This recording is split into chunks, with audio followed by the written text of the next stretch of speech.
আসসালামু আলাইকুম প্রিয় শিক্ষার্থী বন্ধুরা, তোমরা ভিডিওতে দেখতে পাচ্ছ আরমানিটোলা সরকারি উচ্চ বিদ্যালয়ের অষ্টম শ্রেণীর বৃত্তির ক্লাস। এটি একটি বিশেষ ক্লাস। এই ক্লাসটি আজকে আমরা ভিডিও ধারণ করছি। এই গণিতের ক্লাস অনুষ্ঠিত হচ্ছে। আজকের ক্লাসের আলোচ্য বিষয়সূচি আমরা স্ক্রিনে দেখতে পাচ্ছি। গণিতের সপ্তম অধ্যায়ের সেটের উপরে আলোচনা ছাত্রদের শিখার সুবিধার্থে সর্বপ্রথম বোর্ডে লিখে নেওয়া হলো। উপস্থিত সকল শিক্ষার্থীবৃন্দকে শুভেচ্ছা জানাচ্ছি।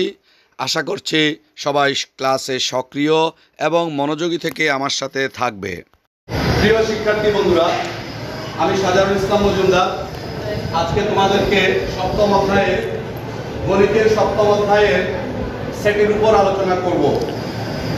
আমার বিশ্বাস আজকের এই ক্লাসটি তোমরা মনোযোগ সহকারে করলে নবম দশম শ্রেণীতে সেটের উপরে সেট ও ফাংশন এই নিয়ে যে আলোচনা রয়েছে তাতে তোমরা অনেক উপকৃত হবে এবং অষ্টম শ্রেণীর যতটুকু দরকার তা তো পাবেই, বরং তার চেয়ে একটু বেশি ধারণা নিতে পারবে ইনশাআল্লাহ।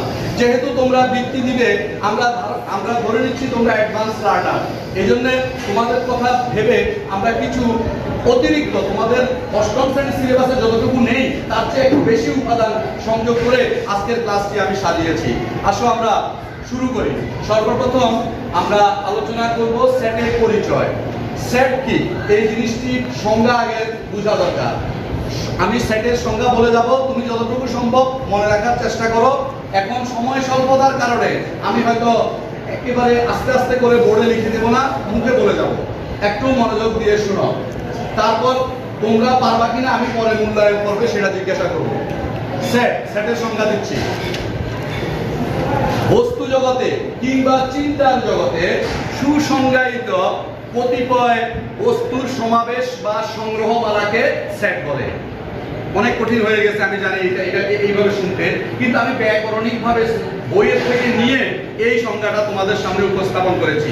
আবার বলছি, বস্তু কিংবা চিন্তার জগতে সুসংজ্ঞায়িত বস্তুর সমাবেশ বা সংগ্রহমালাকে সেট বলে। সেট আমরা বিভিন্ন রকমের উদাহরণ দিয়ে বাস্তবে বোঝাতে পারি। যেমন ধরো, আমরা অনেক সময় বলি না, এই তোমাদের বাসায় কি সোফা সেট আছে? সোফা সেট ধরো, এখন এই সোফা সেটটা কারো বাসায় 4টা নিয়ে এক সেট সোফা সেট হয়, কারো বাসায় দেখবা 6টা নিয়ে এক সেট সোফা সেট হয়, অর্থাৎ সংখ্যার পার্থক্য আছে। আবার কারো বাসায় দেখবা ডিভাইন একটা আছে, ডিভাইন বলা হয়, ওইটা সহ মিলিয়ে 7টা উপকরণ মিলে একটা সোফা সেট হয়। এখন এটা ছাড়াও এটা বসে যাও, কথা না বলি, আমরা মনোযোগ দিয়ে খেয়াল করি ক্লাসটা। এরপর আসলে যেমন ধরো ডিনার সেট, আমরা বিভিন্ন রকমের ডিনার সেট দেখতে পাই। যেমন ধরো তোমার 32 সেটের ডিনার সেট, 24 সেটের ডিনার সেট, 28 সেটের ডিনার সেট, 36 সংখ্যার ডিনার সেট, এভাবে বিভিন্ন সংখ্যা দিয়ে ডিনার সেট সাজানো যায়। তাহলে আমরা যে কথা বলতেছিলাম, এই যে সেটটা বোঝা গেল কতিপয় অনেকগুলো জিনিসের সমাবেশ হলে, এক জাতীয় হলে অনেকটা, এগুলোকে আমরা সেট বলি। তো এখানে আমি সংজ্ঞার মধ্যে বলেছি বস্তু এবং চিন্তার জগৎ। এখন চিন্তার জগৎ বলতে তুমি কি বুঝলা এটা একটু উদাহরণ দিয়ে বুঝাই। যেমন ধরো তুমি গান বাজনা করো, তাই গানেরও তো একটা স্বরলিপি আছে না, গানের একটা ব্যাকরণ আছে, ওখানে একটা সারে গামা পাদা নিসা। আসো, গান গাইতে গেলেও ওখানে একটা সেট বৃত্তি সিস্টেম আছে, সুরের একটা অনেকগুলো সমজাতীয় সুর মিলে এক ধরনের গান আছে, এক এক গানের এক এক বৈশিষ্ট্য আছে। সেট গানকেও সেটের মধ্যে নিয়ে আসা যায় ইচ্ছা করলে। এইভাবে মানে চিন্তার জগতে এবং বস্তু জগতে এক জাতীয় কতিপয় বস্তুর সংগ্রহমালাকে আমরা সেট বলবো। এই সেটের মধ্যে আমরা প্রকাশ কিভাবে করব, এই সেটের প্রকাশ পদ্ধতি একটু আলোচনা করি, শুনো। একটি সেটকে তুমি দুই পদ্ধতিতে প্রকাশ করতে পারো। একটি সেটকে দুই উপায়ে প্রকাশ করতে পারি। একটি হচ্ছে তালিকা পদ্ধতি, আরেকটি হচ্ছে সেট গঠন পদ্ধতি। এটাকে ইংরেজিতে বলে rule method and roster method. Roster method মানে তালিকা পদ্ধতি, আর রুল মেথড মানে সেট গঠন পদ্ধতি। আর নতুন বইতে এটাকে নতুন নামে বলা হচ্ছে একটা টেবুলার মেথড। তালিকা পদ্ধতি মানে টেবুলার মেথড, আর একটা হচ্ছে সেট বিল্ডার মেথড মানে সেট গঠন পদ্ধতি। আগেরকার বইয়ে এই সমস্ত ধরনের অনেক আগের বইয়ে আমরা যখন সেট করেছিলাম তখন নাম ছিল roster method and rule method, আর এটার নাম চেঞ্জ হয়ে পরবর্তীতে নামকরণ করা হয়েছে tabular method and set builder method. Okay, বুঝা গেল। এখন প্রমাণ দেখাই, একটা উদাহরণ দেখাই। আরেকটা কথা বলি, সেটকে প্রকাশ করতে গেলে বড় হাতের ইংরেজি বড় অক্ষর দিতে হবে, আর সেটের উপাদান বোঝাতে গেলে যদি বর্ণ দিয়ে বোঝাই তখন ছোট লেটার, ছোট হাতের লেটার ইউজ করতে হবে। ধরো আমি যদি বলি এ বি সি, এগুলো ছোট হাতে দিলাম, এগুলো সেটের উপাদান, আর এই সেটের নাম দেবো যেটা এ আমি বড় হাতে দেবো, তাহলে এটা একটা সেট। এ বড় হাতে দিয়েছি সেটের নাম বোঝানোর জন্য, আর ছোট হাতে প্রয়োগ করেছি এটা উপাদান বোঝানোর জন্য। এখানে যদি কেউ ছোট হাতের দিয়ে দাও আর এখানের ভিতরে যদি কেউ বড় হাতের দিয়ে দাও তাহলে এটা ভুল হবে। আশা করি বুঝতে পেরেছো। আমরা সেট বোঝানোর জন্য অলওয়েজ সেকেন্ড ব্র্যাকেট ইউজ করব। কি বলছি, সেকেন্ড ব্র্যাকেট দিবা দুই দিকে, আর বড় হাতের অক্ষর দিয়ে সেটের নাম দিবা, ছোট হাতের অক্ষর দিয়ে সেটের উপাদান দিবা। উপাদানগুলো ভিতরে থাকে, আর উপাদানের পরে কমা হয়। একটা উপাদানের পরে আরেকটা উপাদান লিখতে গেলে মাঝখানে কমা হয়। এগুলো হচ্ছে একটা মূল কথাবার্তা। তাহলে a equal to a b c, এটা একটা সেট হয়ে গেল। এখন ধরো এটা কোন পদ্ধতিতে প্রকাশ করলাম? এটা আমি তালিকা পদ্ধতিতে প্রকাশ করলাম। ধরো আমি আবার b নামে একটা সেট দিচ্ছি, এটার নাম দিলাম আমি মনে করো 1 2 3 4, এটা একটা সেট 1 2 3 4, এটা একটা সেট। এটাও তালিকা পদ্ধতি। আর এটাকে যদি আমি সেট বিল্ডার পদ্ধতিতে নিয়ে আসি, একই সেটকে আমি ইচ্ছা করলে সেট বিল্ডার পদ্ধতিতে প্রকাশ করতে পারবো। কিভাবে? লক্ষ্য করো, আমি যদি সেট বিল্ডার মানে কি কিছু নিয়ম কানুন বলে দেবো। ওই সেটের নাম এটাই, ধরো বি এটা সেট বললাম, তাহলে এখানে আমি x দেব হচ্ছে উপাদান বোঝানোর জন্য x দেব, x ওয়ার x ইজ, এটা হচ্ছে হোয়ার, যেখানে মানে W H E R, হোয়ার। হোয়ার চিহ্নটা এরকম, খেয়াল রাখো। আবার কোন জায়গায় হোয়ার চিহ্ন এরকমও দেওয়া যায়, অনেকে আবার এটা জানো না, এরকম দেখলে অবাক হয়ে না, এরকমও হোয়ার দেওয়া যায়। তবে এটা কমন হোয়ার চিহ্ন। এখন এবার আসো x where x is belong to সদস্য, এটার নাম হচ্ছে সদস্য। ইংরেজিতে বলে ইজ এলিমেন্ট অফ অথবা ইজ বিলং টু। এটাকে আমরা বিভিন্ন নামে বলতে পারি। আমরা তাহলে আমরা বলতে পারি x is belong to n, মানে সকল স্বাভাবিক সংখ্যার সদস্য এই সেটের উপাদান, এবং x less than 5, মানে কি x 5 এর চেয়ে ছোট, সমান বলি না কিন্তু 5 এর চেয়ে ছোট, তার মানে সকল স্বাভাবিক সংখ্যার সদস্য যে নাকি 5 এর চেয়ে ছোট, এমন সেটটা হচ্ছে এই বি নামের সেটটা। তাহলে আমি যদি এটাকে বিশ্লেষণ করি তাহলে আমি দেখতে পাচ্ছি n মানে স্বাভাবিক সংখ্যা শুরু হচ্ছে 1 থেকে 1 2 3 4 এভাবে স্বাভাবিক সংখ্যা যাচ্ছে, আর যেটা নাকি 5 এর চেয়ে ছোট হবে তার মানে 1 2 3 4 পর্যন্ত হবে, 5 পর্যন্ত হবে না। তাহলে বোঝা গেল এই একই সেটকে আমি এই পদ্ধতিতে প্রকাশ করলাম। এটার নাম সেট বিল্ডার মেথড বা সেট গঠন পদ্ধতি, আর এটার নাম টেবুলার মেথড বা তালিকা পদ্ধতি। এটার আরেক নাম হচ্ছে রোস্টার মেথড, এটার আরেক নাম হচ্ছে রুল মেথড। সবই বুঝতে পেরেছো? এই একটা সেটকে প্রকাশ করার পদ্ধতি বললাম। এখন ধরি এখানে যেমন ধরো 2, খেয়াল করো, আমি যদি বলি এই চিহ্নটা আমরা ব্যবহার করেছি 2 is belong to b, মানে কি 2 b এর সদস্য। এখন যদি আমি বলি 5, এখানে 5 আছে, 5 নাই, তাহলে 5 কে কি বলবো? 5 is not belong to b, মানে 5 b এর সদস্য নয় বোঝানোর জন্য একটু কেটে দেব। যেটা is belong to ওটাকে ক্রস দেখাইলে is not belong to। সেটের প্রকাশ পদ্ধতি ইতিমধ্যে আমরা আলোচনা করেছি। এখন আলোচনা করব বিভিন্ন সেটগুলোর নাম কি কি। দেখো, সংযোগ সেট, দুটি সেটকে তুমি যদি ধরে নাও, আমি একটা উদাহরণ দেই এখানে, a ইকুয়াল টু যদি 1 2 3 হয়, b ইকুয়াল টু যদি 2 3 4 হয়, লক্ষ্য করো এই দুটি সেটকে আমরা সংযোগ যদি করি, এক যদি করে ফেলি, এটা হচ্ছে ইউনিয়ন, এই চিহ্নটা এটাকে বলে ইউনিয়ন, সংযোগ সেট, এটা চিহ্ন ছোট করে দিবা। আবার ইউনিভার্সালের জন্য অনেক বড় করে দিবা। ইউনিভার্সাল একটা ইউ আছে আর সংযোগ সেটের একটা ইউ আছে, এই ইউটা ছোট আর এই ইউটা বড়। যখন সার্বিক সেট বুঝাবো তখন বড়, যখন অর্ধেক বুঝাবো তখন ছোট। আমরা এই ছেলেটাকে একটু মনে হয় সংকেত দিতে হবে, you are not fit for এরকম পডকাস্ট ক্লাস। ওকে, তাহলে আমরা এ এ ইউনিয়ন বি আসলে হচ্ছে কি, আমরা তো ক্লাস ব্রডকাস্ট করি না, যার কারণে আজকে ব্রডকাস্ট ক্লাস থেকে তোমরা অনেকে মানে কেমন কেমন হয়ে গেছো। অনেক স্কুল আছে, অনেক শিক্ষা প্রতিষ্ঠান আছে বাংলাদেশে এবং পৃথিবীর বিভিন্ন রাষ্ট্রে, রীতিমতো প্রত্যেকটি ক্লাস ব্রডকাস্ট হয়। টিচার কি বুঝাচ্ছে, কি পড়াচ্ছে, এভরিথিং তোমার ওখানে স্বচ্ছ আয়নার মতো ফুটে উঠে। একটু মনোযোগ দিয়ে প্রত্যেকেই শুনি, এরপরে আমি জিজ্ঞাসা করলে যাতে আনসার করতে পারো।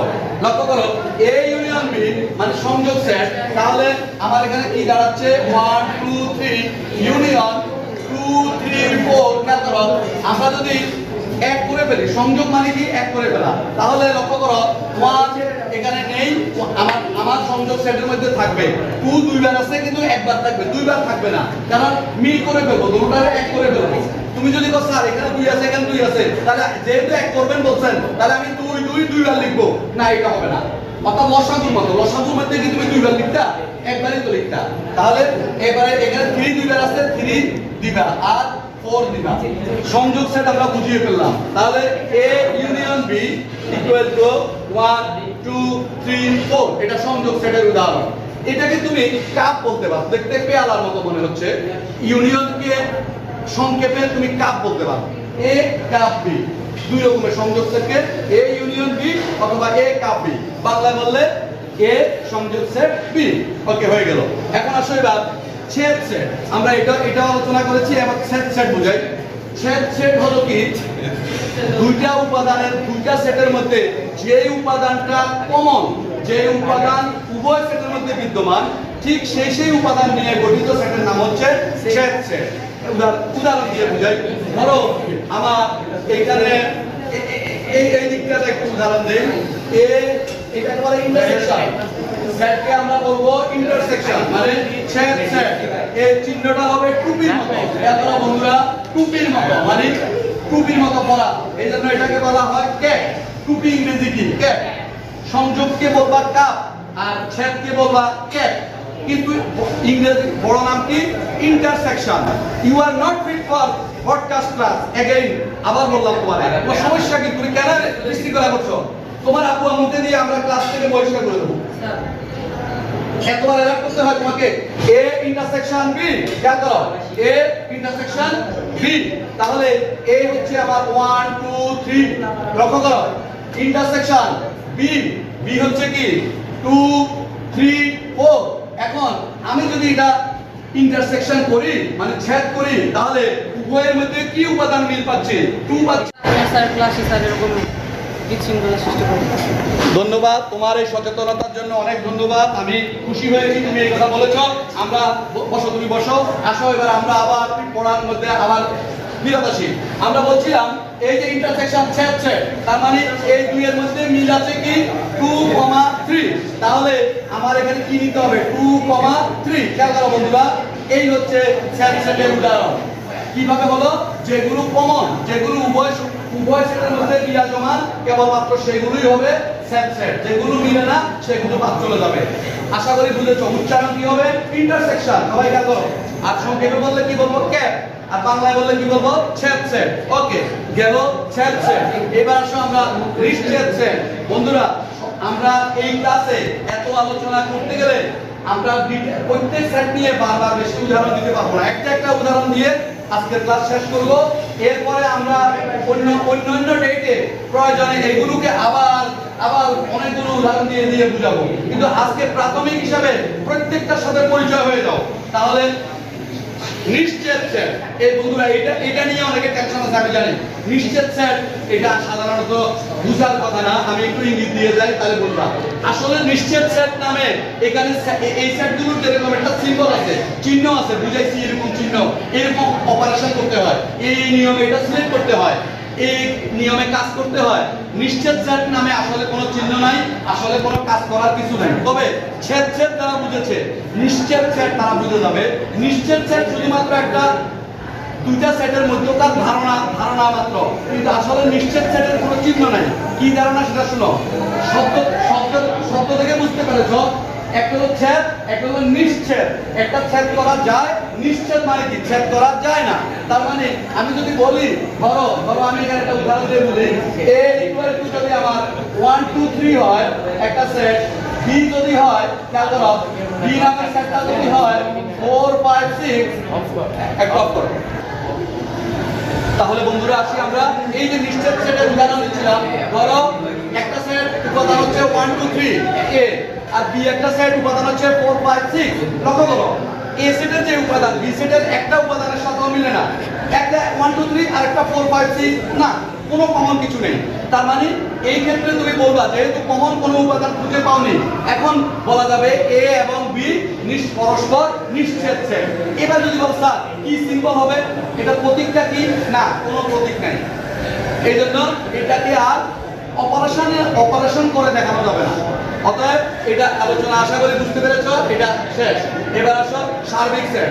সার্বিক সেটটা হলো বন্ধুরা, ধরো এ বি, আমি আরেকটা সেট দিলাম সি।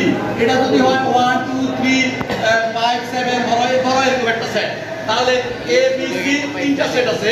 এর মধ্যে 1 থেকে শুরু করে একেবারে 7 পর্যন্ত আছে। তাহলে এই তিনটা সেটকে ধারণ করবে এমন একটা সেট হবে, এই তিনটা সেটের জন্য সার্বিক সেট। এই তিনটা সেটের ক্ষেত্রে সার্বিক সেট ইউ, বড় হাতের ইউ দিবা, ইকুয়াল টু কি হবে 1 2 3 4 5 6 7। এই যে 7 পর্যন্ত দিলাম, ইচ্ছা করলে আমি 8 দিতে পারি, একটা বাড়তি রাখতে পারি। এখানে নাই, আমার সার্বিক সেটে আছে, কোনো অসুবিধা নেই। আরো দুটো আছে, কোনো অসুবিধা নেই। কিন্তু যেই সেটগুলো সার্বিক সেট আমি দাবি করতেছি, ওই সেটগুলোতে যে উপাদান আছে সার্বিক সেটের মধ্যে সেই উপাদান অবশ্যই থাকবে, আর পারলে একটু বেশিও থাকবে, কোনো অসুবিধা নাই, কিন্তু অন্তত সমান থাকবে। তাহলে বলবো এই তিনটা সেটের সার্বিক সেট হচ্ছে ইউনিভার্সাল ইউ, এই জন্য ইউ দিয়ে প্রকাশ করা হয়। আশা করি বুঝতে পেরেছো সার্বিক সেটের গঠনটা। আসলে এবার বন্ধুরা উপসেট নিয়ে একটু কথা বলি। উপসেট হলো, উপসেট দুই রকম, একটা হলো প্রপার সাবসেট আর একটা হলো শুধু সাবসেট। একটা হলো প্রকৃত উপসেট আর একটা হলো শুধু উপসেট। এখন প্রকৃত উপসেটকে, কে প্রকৃত উপসেট আর কে শুধু উপসেট, এটা বুঝতে গেলে আগে উপসেট শুনো। আগে এটা আমি একটা উদাহরণ দিই। জেলা থেকে একটা নাম হচ্ছে উপজেলা। জেলার সমান না, কিন্তু একটু ছোট। আবার এই ক্ষেত্রে যদি সমানও হয়, সেও তার উপসেট দাবি করা যাবে। কিন্তু মূলত তার চেয়ে ছোট যত কিছু আছে, তার দেহ থেকে বেরিয়ে যতগুলো ছোট ভাগ করা যায়, যত পোর্শন করা যায়, সবগুলো পোর্শন হচ্ছে তার একটা উপসেট, কারণ তাকে এর থেকে বের করে টেনে আনা হয়েছে। আমি উদাহরণ দিয়ে বুঝাই। ধরো এই একটা সেট যার উপাদান হচ্ছে 1 2 3। এখন এখান থেকে আমি কয়টা সেট বের করে আনতে পারি, লক্ষ্য করো। আমি যদি প্রথমে একটা করে উপাদান নেই, আর 1 একটা উপাদান, আবার 2 একটা উপাদান, 3 একটা উপাদান, একটা করে নিলে তিনটা পাই। আর যদি দুইটা করে নেই, 1 2 নিলাম, আবার 1 3 নিলাম, আবার 2 3 নিলাম, এরকম করে দুইটা করে নিলে এরকম তিনটা পাই। আর আবার যদি ধরো আমি সবগুলা নিলাম, 1 2 3 নিলাম, আবার ধরো একেবারে কোনোটাই নিলাম না, সব বাদ দিয়ে দিলাম, তাহলে এটাকে আমরা বলি ওরি। এরকম চিহ্ন, ডেনিশ ওয়ার্ড ওরি, অথবা ভিতরে কিছু না লিখলে দুইটা সেকেন্ড ব্রেকেট দিলে তাও হয়। এখন আমি এই ওরি দিয়ে বুঝালাম ফাঁকা সেট, এটার নাম হচ্ছে ফাঁকা সেট, ভিতরে ফাঁকা রেখে দিলাম। তাহলে কয়টা, এই যে এই 1 2 3 থেকে আমি কয়টা উপসেট বানাতে পারলাম? একবার, একটা করে নিলাম 3 বার, আবার দুইটা উপাদান দিয়ে করলাম আরো 3 বার, তারপর 3টা উপাদান নিয়ে বানাইলাম আবার একবার, আবার কিচ্ছু না দিয়ে বানাইলাম একবার, তো টোটাল 8 বার হয়ে গেল। তাহলে এই যে এই 3টা উপাদান থেকে আমি 8টা উপসেট বের করেছি, 8টা সেট, নতুন সেট বের করেছি। এই জন্য এই 8টা হবে এই সেটের উপসেট, মানে এই সেট থেকে এরা বেরিয়ে আসছে সবাই।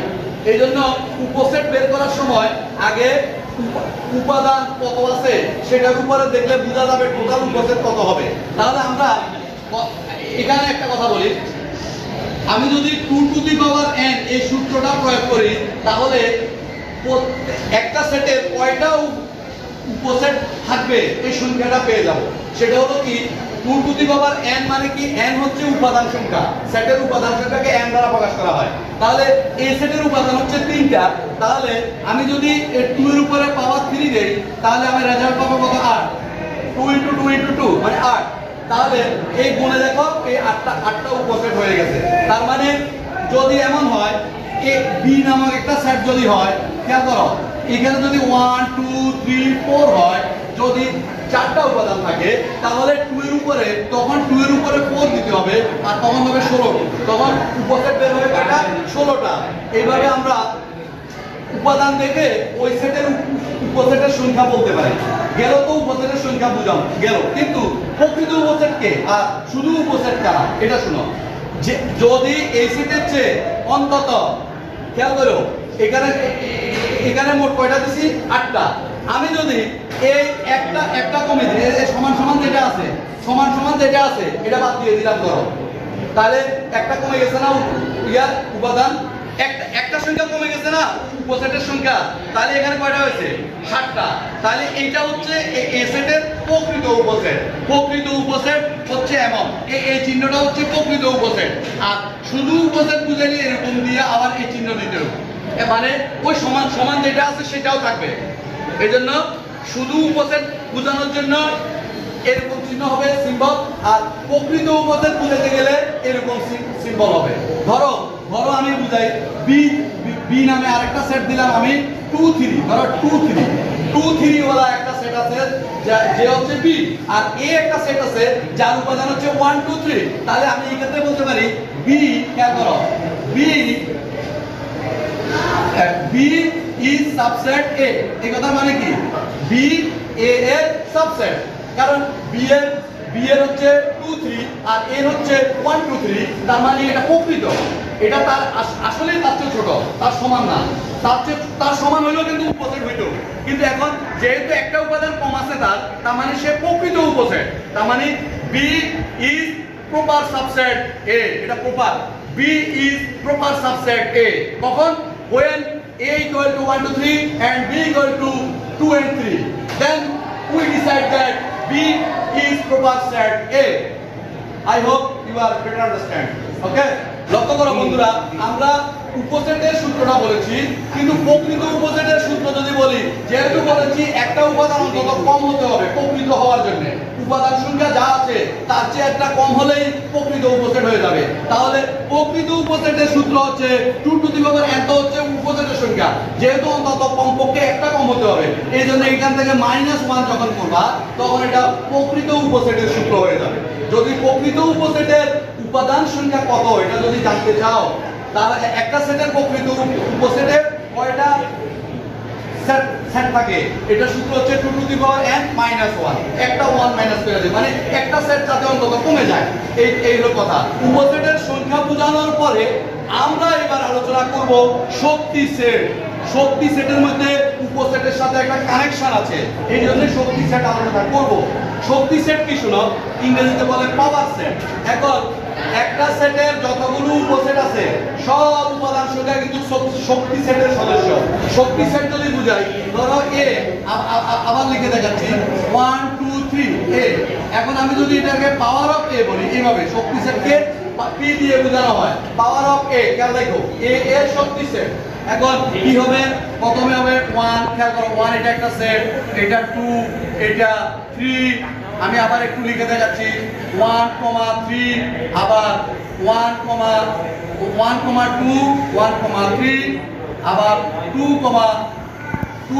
3, এরপরে 1 2 3, তারপরে আবার ওরিন, এগুলা। আচ্ছা, এই যে এতগুলা দেখালাম, বা এখানে ওরিনা দিয়া আমি এরকম চিহ্ন দিই, তাহলে বুঝতে সুবিধা হবে, কেননা এখানে দুইবার সেকেন্ড ব্র্যাকেট হবে, এই জন্য ওই সেকেন্ড ব্র্যাকেট এরকম বুঝেছি। লক্ষ্য করো, এটা তো গেল এই সেটের উপাদানগুলা, যা 1 2 3 হলে তার উপসেট হচ্ছে 8টা। এই 8টা আমি লিখলাম। এখন যদি এটাকে পাওয়ার সেটে রূপান্তর করি, পাওয়ার সেট নিজেই একটা সেট, তার যার উপাদানগুলো হচ্ছে উপসেট, সকল উপসেট হচ্ছে তার উপাদান। তাহলে এগুলোকে আমি এখন উপাদান মনে করব। আর এটাকে সেট বোঝানোর জন্য আবার ফার্স্ট টু লাস্ট পর্যন্ত বড় ধরনের একটা সেকেন্ড ব্র্যাকেট আবার ফার্স্ট টু লাস্ট দিয়ে দেব।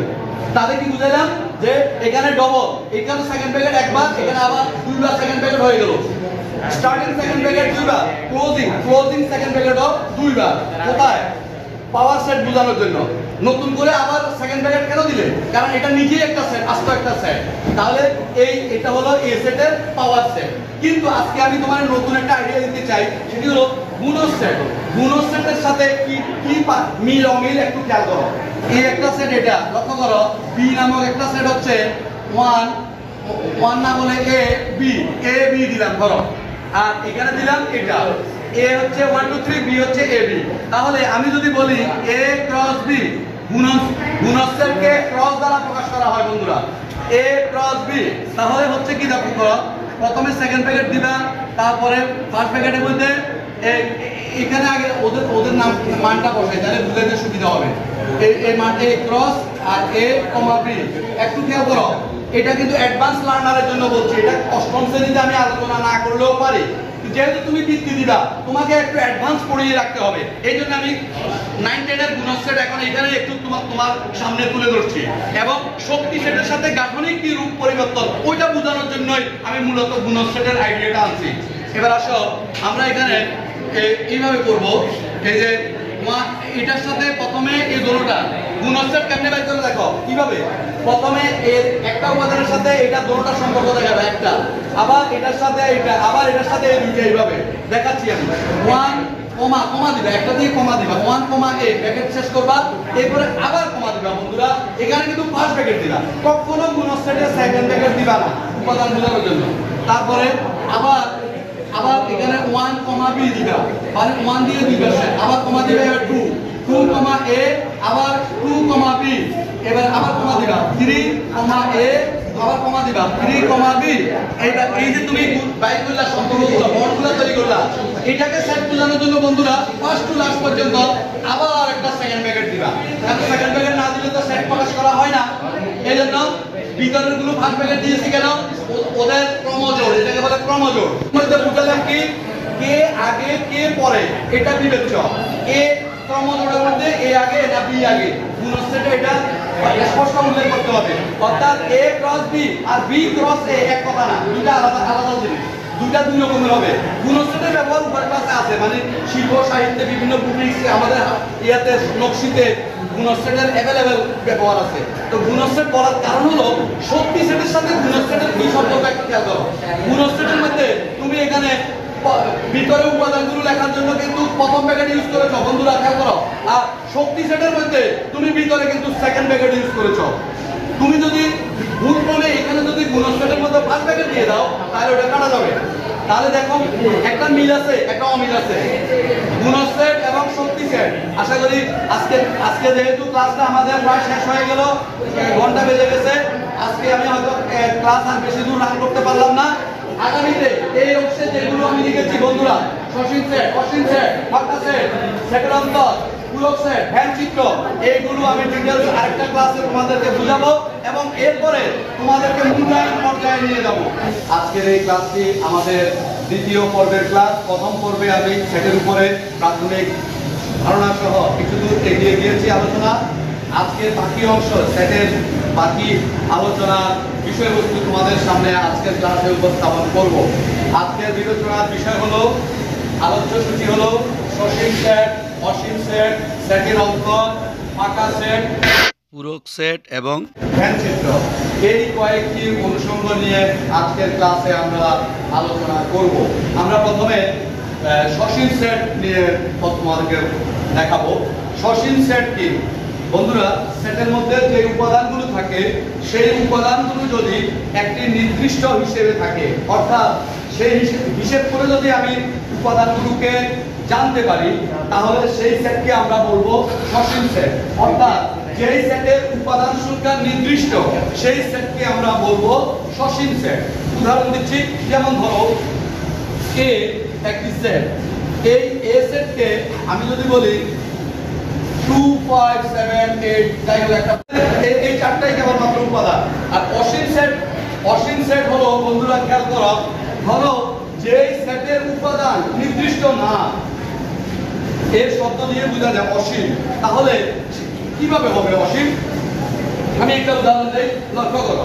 আমি যদি সেট বিল্ডার পদ্ধতিতে বলি এই একটা সেট, দেখো x where x is belong to n, খেয়াল করো where x is belong to n, এটা একটা সেট। আমি সেট বিল্ডার পদ্ধতিতে দেখালাম। এখন সেট বিল্ডার পদ্ধতিতে যদি x is belong to n বললাম, n মানে কি বন্ধুরা? n মানে হলো স্বাভাবিক সংখ্যা। সকল স্বাভাবিক সংখ্যার সেটকে আমরা n দ্বারা প্রকাশ করি, তাই না?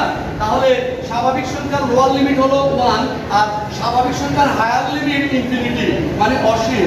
এখন ধরো স্বাভাবিক সংখ্যা স্টার্ট হয় 1 থেকে, তাহলে 1 2 3 4 ডট ডট ডট ডট এইভাবে বলা যায়, কারণ এটা তো হায়ার লিমিটের কোনো শেষ নেই, ইনফিনিটি অসীম। তাহলে আমি তো বললাম আমার এই বি নামক সেটটার উপাদান হচ্ছে সকল স্বাভাবিক সংখ্যা। স্বাভাবিক সংখ্যা হলেই সে আমার ভাষায় বি সেট হয়ে যাবে। তাহলে বি সেটের উপাদান তো এখানে নির্দিষ্ট করে বলা হলো না, তাহলে আমি কি বলবো? B equal to second bracket দেব 1 2 3 dot dot dot dot dot, তার মানে হচ্ছে এটা একটা অসীম সেটের উদাহরণ। ঠিক একইভাবে পূর্ণ সংখ্যার সেটকে বন্ধুরা জেড দ্বারা প্রকাশ করি আমরা। তো জেড কে আমরা -2 ধরো -1 0 এরপরে 1 2 3 dot dot dot dot dot. আবার এই দিকেও বন্ধুরা প্রথমে তুমি dot dot dot dot dot dot দিয়ে রাখতে পারো, এখানে ডট ডট দিয়ে রাখতে পারো। মানে কি? মানে পূর্ণ সংখ্যার সেটকে বুঝাইলাম যে এর লোয়ার লিমিট অফ ইনফিনিটি, এর হায়ার লিমিট অফ ইনফিনিটি। পূর্ণ সংখ্যা এমন একটি সংখ্যার সেট যা নিম্ন সীমা অসীম এবং যার উচ্চ সীমাও অসীম, এমন সেটকে আমরা বলি পূর্ণ সংখ্যার সেট, যাকে আমরা জেড দ্বারা প্রকাশ করি। তাহলে আমার এখানে একটা সেট পেলাম, এটা অসীম সেট। ঠিক সসীম সেট তো নির্দিষ্ট করে উপাদান দেখালাম, অসীম সেটের ডট ডট ডট ডট দেখালাম। একটার এক প্রান্তে ডট ডট দেখালাম আর একটা দুই প্রান্তে ডট ডট দেখালাম। মানে এক ধরনের সেটের এক প্রান্ত অসীম আর এক প্রান্ত সসীম, আরেক ধরনের সেটে উভয় প্রান্তই অসীম। তাহলে বাস্তব জগতে অসীম সেট যখন বলবে তখন তুমি এরকম ধরে নিও। এই ক্ষেত্রে আমি তোমাকে আবার বলছি, যেহেতু তুমি উচ্চ মানে বৃত্তি পরীক্ষা দিবে, আমি তোমাকে অ্যাডভান্স লার্নার হিসাবে নবম দশম শ্রেণীর কিছু উচ্চ ধারণা ক্লাসে না লাগলেও দিয়ে দেবো।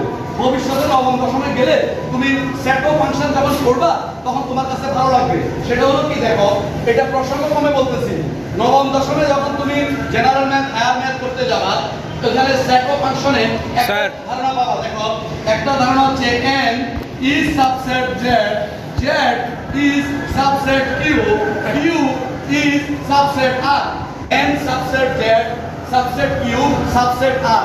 আবার বলছি এটা তোমার জন্য একেবারে নতুন ধারণা, যেহেতু তুমি বৃত্তি দিবা 9 10 এ হায়ার ম্যাথে আছে, তুমি এখনই একটু শুনে যাও আমার মুখে। n subset z মানে হচ্ছে n মানে স্বাভাবিক সকল স্বাভাবিক সংখ্যার সেট, z মানে হচ্ছে সকল পূর্ণ সংখ্যার সেট, q মানে হচ্ছে সকল মূলদ সংখ্যার সেট, আর r মানে হচ্ছে সকল বাস্তব সংখ্যার সেট। অর্থাৎ পূর্ণ সংখ্যা, স্বাভাবিক সংখ্যা, মূলদ সংখ্যা, অমূলদ সংখ্যা সব মিলিয়ে বাস্তব সংখ্যা। তাহলে বাস্তব সংখ্যার মধ্যে এরা প্রত্যেকেই আছে, স্তরে স্তরে আছে। এখন আমরা এই নিয়ে আর বেশি কথা বললাম না, এটা নিয়ে আমরা 1 ঘন্টা লেকচার দিতে পারবো, তাও শেষ হবে না, শুধু এই জিনিসটা বোঝানোর জন্য। এত বিশদ আলোচনা এটার মধ্যে লুকায়িত আছে, যেটা নাকি তুমি নবম দশমে গেলে ইনশাআল্লাহ শুনতে পাবে। তখন শুধু আজকের ক্লাসে এটুকু জেনে রাখো যে n subset z, z subset q, q subset r, এই কথাটা প্লিজ মনে রাখার চেষ্টা করিও। তাহলে তুমি 9 10 যখন এটা সম্মুখীন হবা তখন তুমি সেটাকে ফেস করবা খুব ভালোভাবে। আসো এবার আমরা বুঝাচ্ছি সেটের অন্তর। সেটের অন্তর হচ্ছে, অন্তর মানে বিয়োগফল বন্ধুরা, বিয়োগফল মানে একটা সেট থেকে আরেকটা সেট বিয়োগ করার মতো বুঝাচ্ছে আর কি। কিন্তু একটা মনে রাখো, সেট যেহেতু গণিতের সাধারণ অন্যান্য চ্যাপ্টারের মতো না, যেমন ধরো শতকরা একটা চ্যাপ্টার, যেমন ধরো সুদাসরের চ্যাপ্টার, লাভপতির চ্যাপ্টার, পরিমাপের চ্যাপ্টার, প্যাটার্নের চ্যাপ্টার, বিভিন্ন চ্যাপ্টার তুমি পড়ো এই ক্লাসে। কিন্তু সেট একটা অনন্য বৈশিষ্ট্যমণ্ডিত আলাদা একটা চ্যাপ্টার যার নাকি সব সিস্টেম আলাদা, তাহলে অন্তর বলতে যে বিয়োগফল বলছি, গণিতের এরকম বিয়োগফল আছে, আসলে কি সেটের মধ্যেও কি সেরকমই বিয়োগ? না, অনেকটা সেরকম, কিন্তু সেটের বিয়োগটা নিশ্চয়ই একটু আলাদা হবে, কারণ এই চ্যাপ্টারটাই তো একটা অনন্য বৈশিষ্ট্যমণ্ডিত সাতন্ত্রিকতার দাবি রাখে এই চ্যাপ্টারটা গণিতে। দেখো না, সিম্বল গুলো আলাদা, উচ্চারণ গুলো আলাদা, স্বাভাবিক গণিতের মতো তো নয়। এই জন্য এখানে অন্তর বলতে যে বিয়োগ বুঝাইছি, সেই বিয়োগ বীজগণিতের স্বাভাবিক বিয়োগের মতো না, কিছুটা মিল কিছুটা অমিল। দেখো বন্ধুরা, কি মিল আর কি অমিল সেটা আমি তোমাদের সামনে এখন তুলে ধরছি, উদাহরণ দিচ্ছি। খেয়াল করো, সেটের অন্তর এই আলোচ্য বিষয় বোঝানোর জন্য ধরো এ সেট হচ্ছে এ 1 5 2 5 7 8, আবার বি হচ্ছে একটা সেট, যে সেটটা আমি নাম দিলাম ধর মনে করো 2 3 4 5 6, এরকম দুটো সেট আছে আমার সামনে। এমত অবস্থায় আমি যদি এখন অন্তর মানে আমি বলছি বিয়োগফল, বিয়োগ চিহ্নের মতোই দেব। আমি যদি বলি এ, এটার উচ্চারণ হবে বন্ধুরা, যদিও বিয়োগ দিয়েছি সেটের ভাষায়, এর উচ্চারণ হচ্ছে বাদ, বাদ, এ বাদ বি। কি বলছি? এ বাদ বি। আবার এখানে পুরো সেটের ক্ষেত্রে এটার একটা ব্যাপার আছে, সেটা পরে বুঝাবো, আগে এটা বুঝো। এ বাদ বি তার মানে কি লক্ষ্য করো, এখন এ মানে হচ্ছে 2 5 7 8 বা দুটি সেটের মধ্যকার অন্তর বিয়োগ চিহ্ন দিয়েও প্রকাশ করা যায় এবং স্ল্যাশ চিহ্ন দিয়েও প্রকাশ করা যায়। 2 3 4 5 4 5 6, এই হচ্ছে তোমার বি সেট। এই যে বাদ চিহ্ন দিলাম, এর হিসাবটা কি হবে, অপারেশনটা কি করবা, এখানে ফলাফল কিভাবে বের করবা, এটা বোঝার বিষয়। প্রথম সেটের উপাদানের সাথে দ্বিতীয় সেটের উপাদানের যে উপাদান মিল আছে, প্রথম ঘরের সেই উপাদান কেবলমাত্র বাদ হয়ে প্রথম ঘরের বাকি উপাদানগুলোই হচ্ছে উত্তর। এটা হিসাব করার সিস্টেম। কিন্তু দ্বিতীয় ঘরে যেটা পড়ে থাকবে সেটাকে আমি এখানে আনবো না। এবার বুঝছো আশা করি, আবার বুঝো, এখানে 2 আছে, এখানে 2 আছে, এখানে 5 আছে, এখানে 5 আছে। এখন আমি প্রথম ঘরের থেকে এই দুই ঘরের মধ্যে প্রথম ঘরের কি কি উপাদান মিল পেলাম, 2 এবং 5, তাহলে আমি 2 এবং 5 কে প্রথম ঘরের থেকে বাদ দেব, তাহলে প্রথম ঘরের আর কি বাকি থাকবে, 7, 8, এই 7 এবং 8 বাকি থাকবে। এই দুটাই হবে উত্তর। তুমি যদি মনে মনে ভেবে থাকো কেন স্যার এখানে তো 3 বাকি আছে, এখানে 4 বাকি আছে, এখানে 6 তো বাকি আছে, ওইগুলোর কি হবে, ওইগুলোর কিছুই হবে না, ওইগুলোর এখানে হিসাবে আসবে না, এটাই নিয়ম। আশা করি বাদের সেটের অন্তর বের করার কৌশলটা বুঝতে পেরেছো। মোট কথা হলো সংক্ষেপে বুঝো, উভয় সেটের মধ্যে যে উপাদানগুলো মিল আছে, প্রথম সেটের উপাদান থেকে সেই মিলওয়ালা উপাদানগুলো বাদ দিয়ে প্রথম সেটের বাকি উপাদানগুলোই হচ্ছে উত্তর। দ্বিতীয় সেটের কি বাদ পড়ে রইল না রইল ওগুলো আমরা দেখবো না। বন্ধুরা বুঝতে পারো নাই? প্রথম সেটের বাকি যেগুলো আছে কেবলমাত্র সেটাই হচ্ছে উত্তর। আশা করি সবাই বুঝতে পেরেছো। শিক্ষার্থী বন্ধুরা, সেটের অন্তর বোঝানোর পরে এবার আমরা আলোচনা করব পূরক সেট।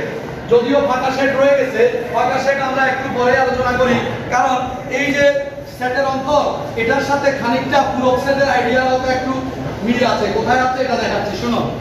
পূরক সেট জিনিসটা কি, এটাকে ইংরেজিতে বলে কমপ্লিমেন্টারি সেট। পূরক সেটকে ইংরেজিতে বলে কমপ্লিমেন্টারি সেট।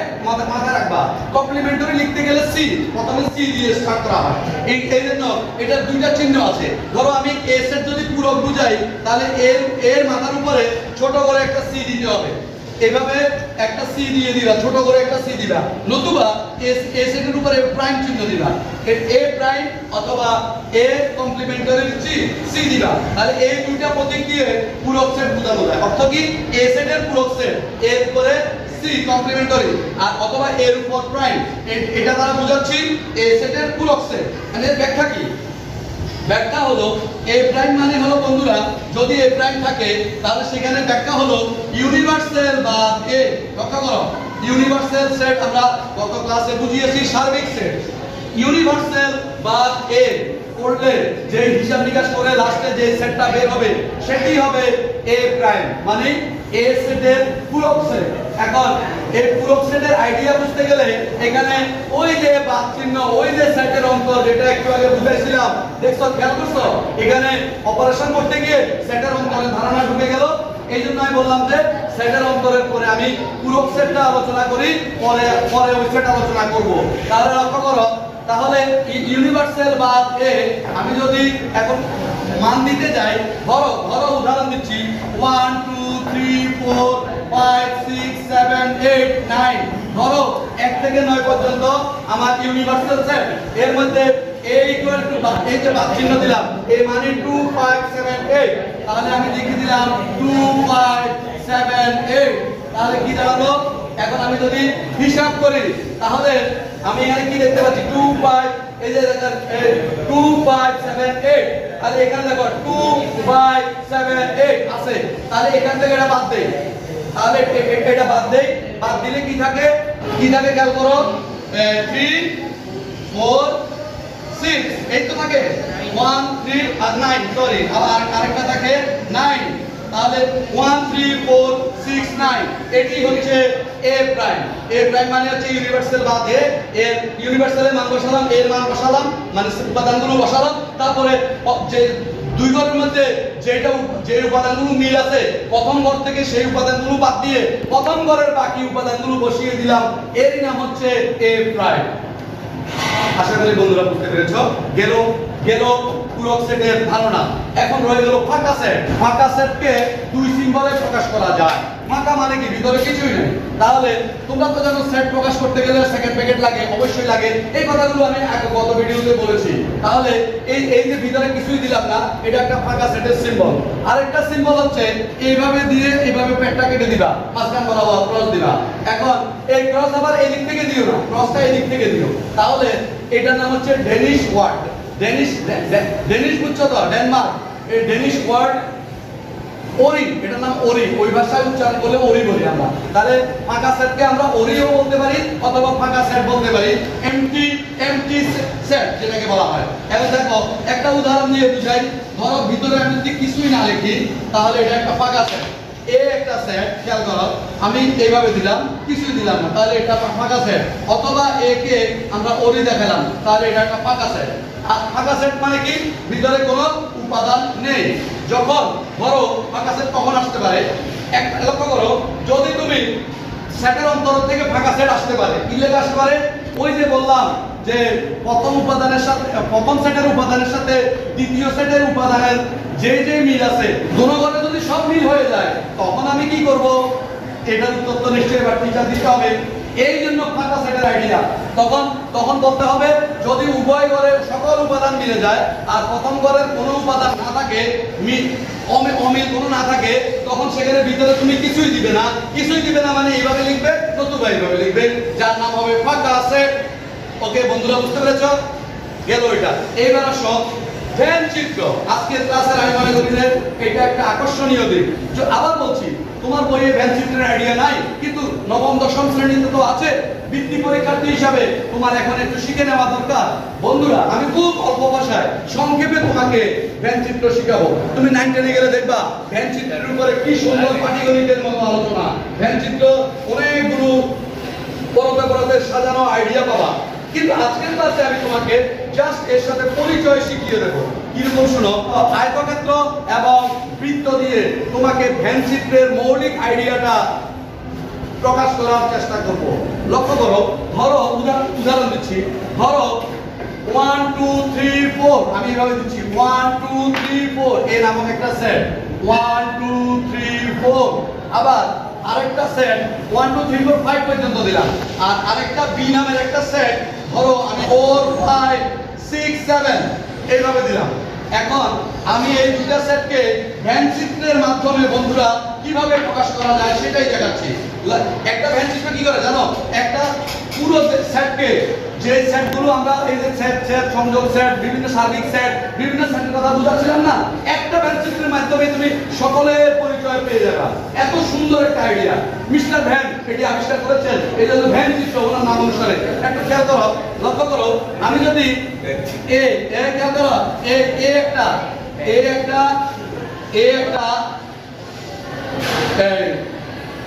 বৃত্ত।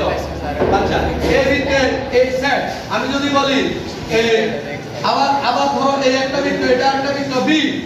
এখন এই দুইটা বৃত্ত আমি যদি এইভাবে দেখাই, 1 1 এর এখানে দিকে আছে 1 2, লক্ষ্য করো, আবার দিলাম 3, এরপরে 4 5, এই যে এখানে 4 এখানে 5, এর মধ্যে উপাদানগুলো দিয়ে দিলাম।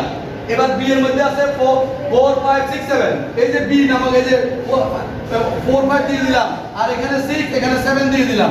তাহলে লক্ষ্য করো, বি এর মধ্যে বি এর উপাদান ঢুকলো, এর মধ্যে এর উপাদান ঢুকলো, কিন্তু 4 এবং 5 দুটোটা একটা কমনের মধ্যে জায়গা ঢুকলো।